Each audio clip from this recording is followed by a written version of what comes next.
ढोलकपुर गांव में चौपाल पर कुछ लोग बैठे हुए थे। ये सब तो कुछ भी नहीं है भाई। तुम्हें पता है, मैंने सुना है कि हमारे गांव का जो तालाब है ना, तालाब, अरे उसमें एक जिन रहता है भैया, जो सबकी इच्छाओं को पूरा कर सकता है भाई। हाँ है? क्या सच में? तो फिर हम भी चलते हैं भैया उसके पास और उससे बहुत सारे पैसे मांग लेंगे हैं? अरे नहीं नहीं, अरे सुना है वो पिछले हजारों साल से सोया हुआ है भैया, और उसे जिस किसी ने भी उठाने की कोशिश की, जिसने भी प्रयास किया, वो उसे मार कर कच्चा चबा जाता है भैया। हाँ। तभी राजू सर पर लकड़ी की गठरी उठाकर आता है।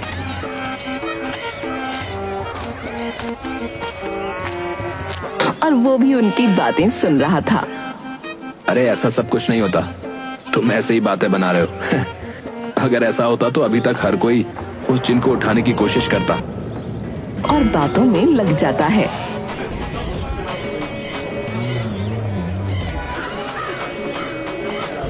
अरे मैं तो भूल ही गया, मुझे घर पर लकड़ी लेकर जानी थी। अब तो ताई जी बहुत गुस्सा करेंगी। इधर दूसरी तरफ, आने दो इस राजू के बच्चे को, फिर मजा चखाती हूँ। तभी राजू वहाँ पहुँच जाता है। वो क्या है ना ताई जी, मुझे रमेश ने रोक लिया था, तो मैं भूल गया कि लकड़ियाँ भी घर पर लेकर चलनी है। तू छोटा बच्चा नहीं है जो तुझे याद नहीं रहा? तुझे याद नहीं, तेरे ताया जी और तेरे भाई को जल्दी खाना चाहिए होता है, और तू है कि इधर उधर घूमता रहता है, नालायक कहीं का। चल अब जल्दी जल्दी खाना बनाने में मेरी मदद कर। और फिर राजू खाना बनाने में उसकी मदद करता है। चल जल्दी जल्दी सब्जियां काट दे। सब्जियां काटते काटते राजू की उंगली में चाकू लग जाता है। चाकू ही लगा है, तलवार नहीं। राजू को बहुत बुरा लगता है। अरे कावेरी, क्यों दिन भर उस बेचारे राजू के पीछे पड़ी रहती हो? है? आखिर उसने बिगाड़ा क्या है तुम्हारा? अरे बाबूजी, आप तो चुप ही रहिए। एक तो हमारे ऊपर बोझ बने हुए हैं, ऊपर से दिन भर उस राजू की पैरवी करते रहते हैं। आपके बेटे मेहनत करके कमाते हैं, लेकिन आधे से ज्यादा खर्चा तो तुम दोनों का ही हो जाता है। जगन कावेरी की बात सुनकर उदास हो जाता है।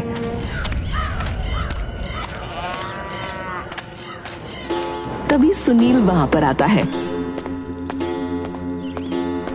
अरे क्या हुआ, इतना क्यों चिल्ला रही हो?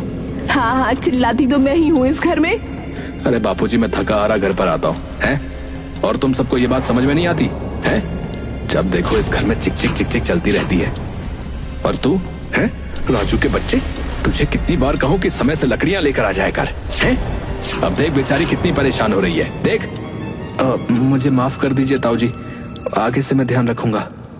कावेरी और सुनील राजू को हर रोज तरह तरह के ताने मारते हैं और परेशान करते हैं।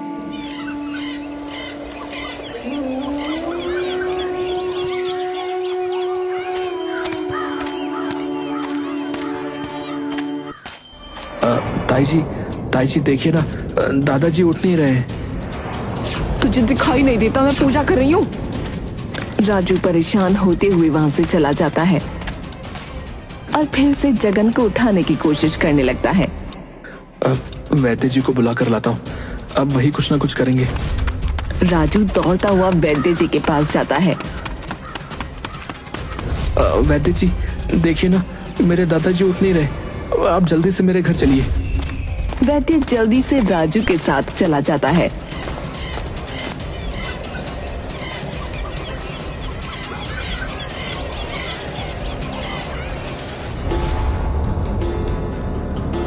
वैद्य जगन के हाथों की नस देखता है। उसका रस जगन को पिला देता है। थोड़ी देर में तुम्हारे जगन दादाजी को होश आ जाएगा।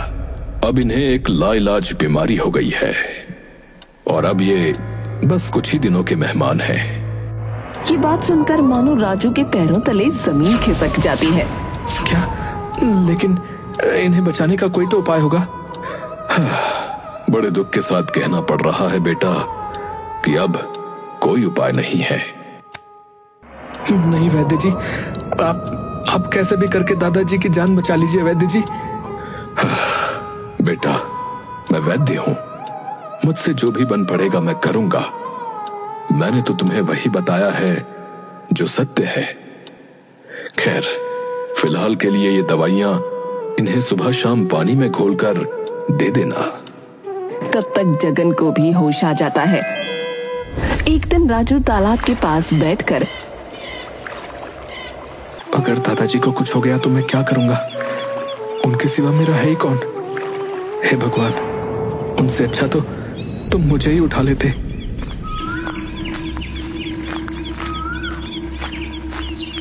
तभी वहां पर बिल्लू भी आकर बैठ जाता है।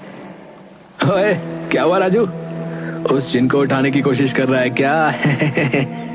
बिल्लू, क्या क्या सच में तालाब में कोई जिन रहता है क्या? सुना तो यही है यार। अब पता नहीं सच में रहता है या अफवाह है, भगवान जाने। लेकिन हाँ, सुना है कि वो बहुत ही खतरनाक है यार। वैसे तो वो सब कुछ कर सकता है, लेकिन अगर उसे किसी ने भी उठाने की कोशिश की तो वो उसे कच्चा चबा जाएगा। पता नहीं क्या माजरा है यार। अच्छा, अब मैं चलता हूँ। मुझे खेत पर काम था तो जरा 2 मिनट के लिए यहाँ रुक गया था रास्ते में चलते हुए। मैं शाम को मिलता हूँ, ठीक है?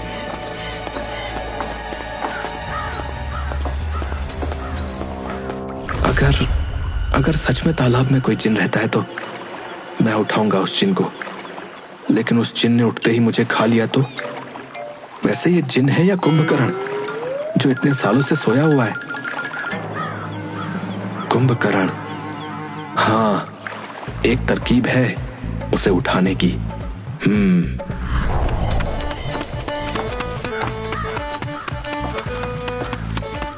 राजू दौड़ा हुआ गांव की जलेबी की दुकान पर पहुंच जाता है। काका, जलेबियां बांध दो और लड्डू भी। अरे राजू बेटा, कितने तोल दूं? 100 किलो सभी मिठाइयाँ तोल दो। है 100 किलो? अरे बेटा, दावत वावत दे रहे हो क्या है? नहीं, पर बस चाहिए। इतनी सारी मिठाइयाँ तो अभी दुकान पर नहीं है बेटा। तो तुम एक काम करो कि तुम कल आना है। कल तक तुम्हें सारी मिठाइयाँ मैं बनवा दूंगा है। ये सुनते ही राजू वहाँ से निकलने लगता है। अरे राजू, सुनो भाई सुनो, थोड़ी पेशगी तो दे दो भाई।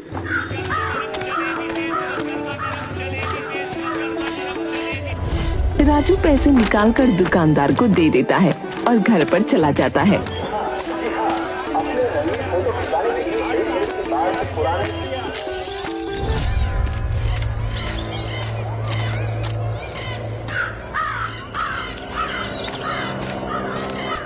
घर पर कावेरी मुंह फुलाकर बैठी थी। राजू को देखकर कावेरी एक छड़ी लेकर राजू को मारने लगती है।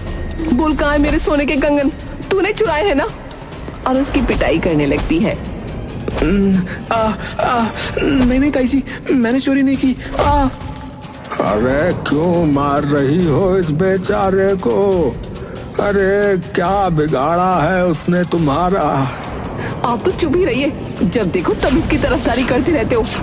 तभी सुनील वहाँ पहुँच जाता है। अरे क्यों मार रही हो इसे कावेरी? आपके लाडले भतीजे से ही पूछिए, इसने मेरे सोने के कंगन चुरा लिए। राजू, तूने ऐसा किया? मुझे तुझसे ये उम्मीद नहीं थी। तूने कंगन चुरा लिया। बता कहाँ है कंगन? कहाँ है कंगन? ताऊ जी, मैं सच कहता हूँ, मैंने आपका कंगन नहीं चुराया। ये ले, तो फिर कहाँ गया कंगन? है कहाँ गया कंगन? और उसे बहुत मारती है। निकल जा मेरे घर से और दोबारा इस घर में कदम मत रखना।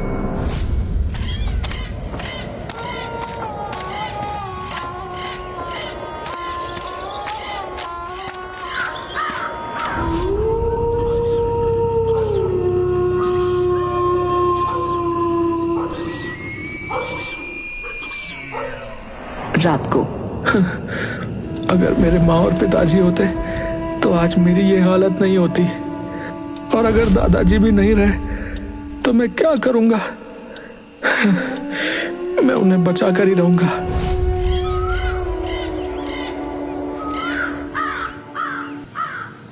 अगले दिन सुबह जल्दी उठकर राजू हलवाई के यहाँ चला जाता है।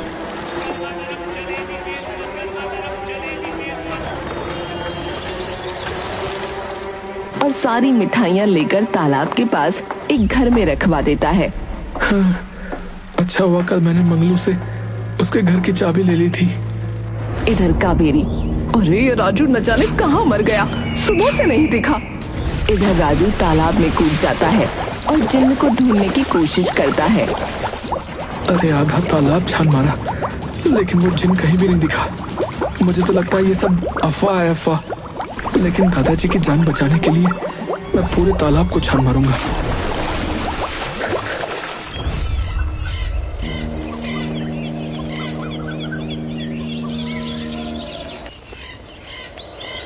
लगता है यहाँ कोई जिन नहीं है। चलो चलता हूँ।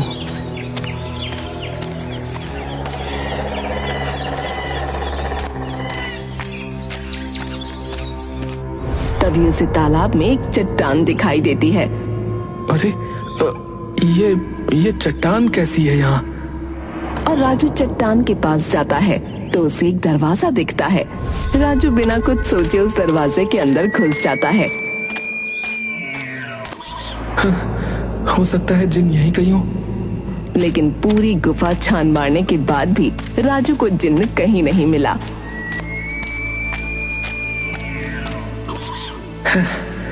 सब अफवाह है, अफवाह। कोई जिन नहीं है। पूरा दिन हो गया, मैंने पूरा तालाब छान मार लिया लेकिन उस जिन का तो कहीं पता ही नहीं है।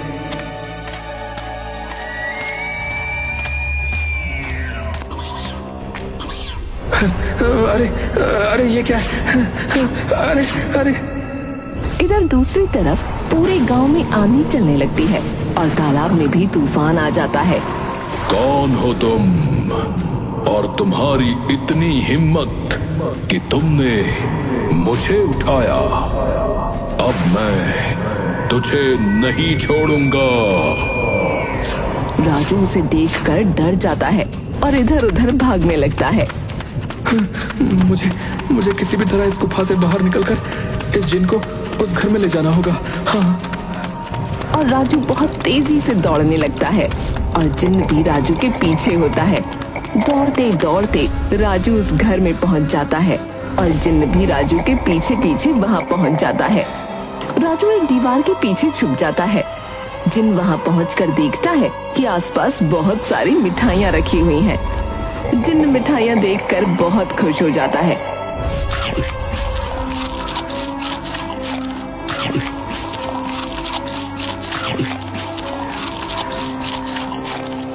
और राजू उस जिन्न के सामने आ जाता है।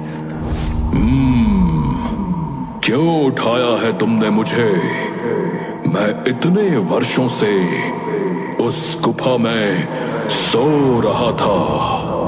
जो कोई भी मुझे उठाने के लिए आया, मैंने उसे कच्चा चबा डाला। लेकिन तुमने मेरा पेट ऐसे ही भर दिया तो मैं तुमसे खुश हुआ। मैंने इतने सालों के बाद इतनी स्वादिष्ट मिठाइयां खाई हैं। अब बताओ, क्या चाहते हो तुम मुझसे? मैं आपसे कुछ नहीं चाहता हूँ। मैंने सुना है कि आप हर किसी की इच्छा पूरी कर सकते हैं। मुझे आपसे कुछ नहीं चाहिए, बस आप मेरे दादाजी को ठीक कर दीजिए। और उसे सारी बात बताता है। अच्छा, ठीक है, चलो। अगर तुम इस भेष में बाहर गए तो सब लोग तुम्हें देखकर डर जाएंगे। हाँ, बात तो तुम ठीक कहते हो। फिर जिन्न एक इंसान का वेश ले लेता है और राजू के साथ उसके घर चला जाता है।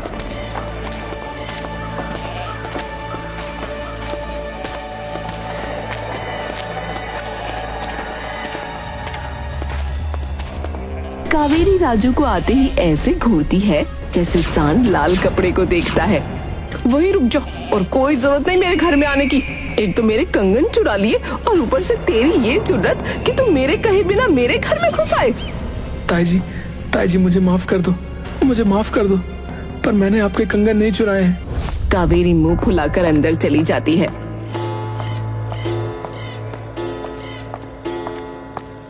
और राजू जिन्न को लेकर अंदर आ जाता है। जगन राजू को गले लगा लेता है। अरे तुझे पता है बेटा, मुझे तेरी कितनी फिक्र हो रही थी। और ये व्यक्ति कौन है? जी मेरा नाम जीवन है, मैं इसका दोस्त हूँ। तभी जगन को जोर जोर से खांसी आने लगती है।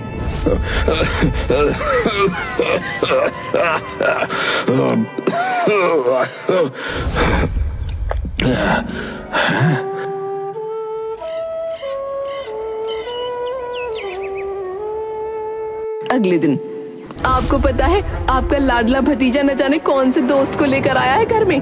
दोनों न काम के न काज के, 2.5 मन अनाज के। वैसे तुम्हारी ताई जी तुम्हें डांटती क्यों रहती है? और ये किस कंगन की बात कर रही थी वो? अरे परसों उनका कंगन चोरी हो गया था और उन्हें लगता है कि कंगन मैंने चुराया है, बस इसीलिए वो मुझ पर भड़क रही थी। जरा 1 मिनट। मुझे पता है कि तुम्हारी ताई जी का कंगन कहाँ है। कहाँ है?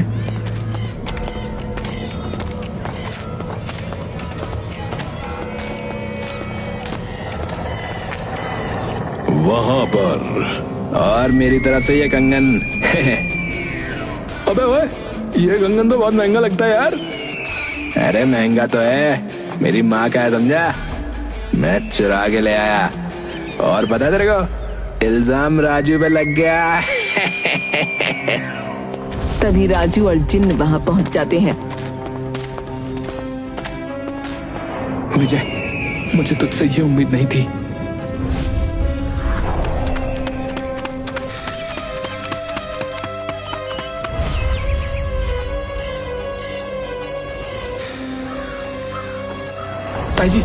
ताई जी ये देखिए, विजय ने आपका कंगन चुराया था। अरे नहीं, ये झूठ बोल रहा है माँ, झूठ बोल रहा है ये। मेरा बेटा ऐसा कर ही नहीं सकता। जरूर तुमने ही कंगन चुराए होंगे और अब उस पर इल्जाम लगा रहे हो। नहीं ताई जी, मैं सच कह रहा हूँ, ये आपका कंगन जुए में लगा रहा था। अरे चुप करो, मेरा बेटा ऐसा कर ही नहीं सकता।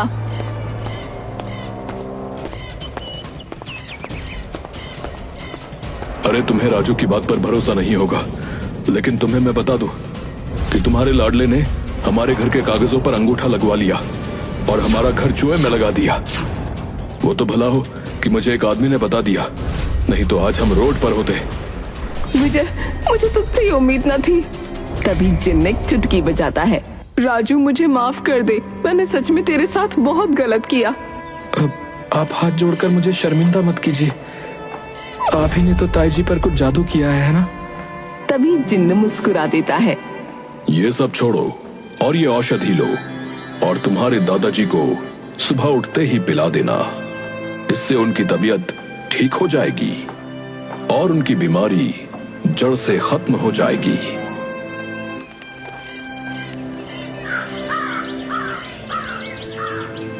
जिन्न ने जैसा कहा था, राजू ठीक वैसा करता है। अब दादाजी लीजिए, ये औषधि पी लीजिए। हाँ, ला बेटा। हाँ, मेरे पिछले जन्म के कोई अच्छे कर्म रहे होंगे बेटा, जो तू मुझे पोते के रूप में मिला। और तेरी ये जादुई औषधि से मैं पहले से काफी अच्छा महसूस कर रहा हूँ बेटा। दादाजी, आप बस अब जल्दी से चलने लगो, फिर हम दोनों पास के तालाब में मछली पकड़ने चलेंगे।